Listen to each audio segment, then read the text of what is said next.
Hi friends, welcome to VividTech. இன்னைக்கு நிறைய பேர் ஆண்ட்ராய்டு மொபைலுக்கு வந்து ஆண்ட்ராய்டு 14 வந்து அப்டேட் வந்து வந்திருக்கும். ஸோ நிறைய பேர் அப்டேட் பண்ணியிருப்போம்.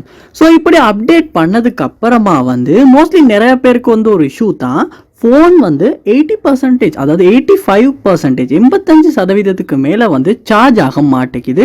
ஸோ அதோடைய வந்து சார்ஜ் வந்து டிஸ்கனெக்ட் ஆகிறது. ஸோ இந்த இஷ்யூ வந்து மோஸ்ட்லி நிறைய பேர் வந்து ஃபேஸ் பண்ணாங்க. ஸோ இந்த இஷ்யூவை நம்ம எப்படி சால்வ் பண்ண போகிறோம் அப்படின்றது தான் இந்த வீடியோவில் பார்க்க போகிறோம். ஸோ வாங்க வீடியோக்குள்ளே போகலாம்.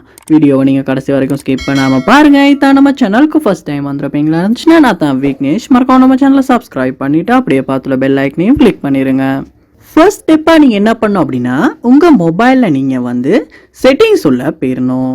போனதுக்கு அப்புறமா செட்டிங்ஸை கீழே ஸ்க்ரோல் பண்ணுவீங்களா இருந்துச்சுன்னா உங்களுக்கு பேட்ரி அப்படின்ற ஒரு ஆப்ஷன் ஒன்று கொடுத்துருப்பாங்க. அந்த ஆப்ஷனை வந்து நீங்கள் கிளிக் பண்ணுங்கள். கிளிக் பண்ணதுக்கு அப்புறமா இதில் பாருங்கள், ப்ரொடெக்ட் பேட்ரி அப்படின்ற ஆப்ஷன் வந்து உங்களுக்கு எனேபிளில் இருக்கும். ஸோ இப்படி இந்த ஆப்ஷன் எனேபிளில் இருக்குமா இருந்துச்சுன்னா உங்கள் மொபைலுக்கு வந்து நீங்கள் சார்ஜ் போட்டதுக்கு அப்புறமா 85% வர்றப்போ வந்து சார்ஜ் வந்து டிஸ்கனெக்ட் ஆகிடும். ஸோ அதுக்கு மேலே சார்ஜ் ஆகாது. ஸோ இந்த ஆப்ஷனை வந்து நீங்கள் வந்து டிசேபிள் பண்ணுறதன் மூலமாக உங்களால் 100% வரைக்கும் வந்து உங்கள் மொபைலை வந்து சார்ஜ் பண்ணிக்க முடியும்.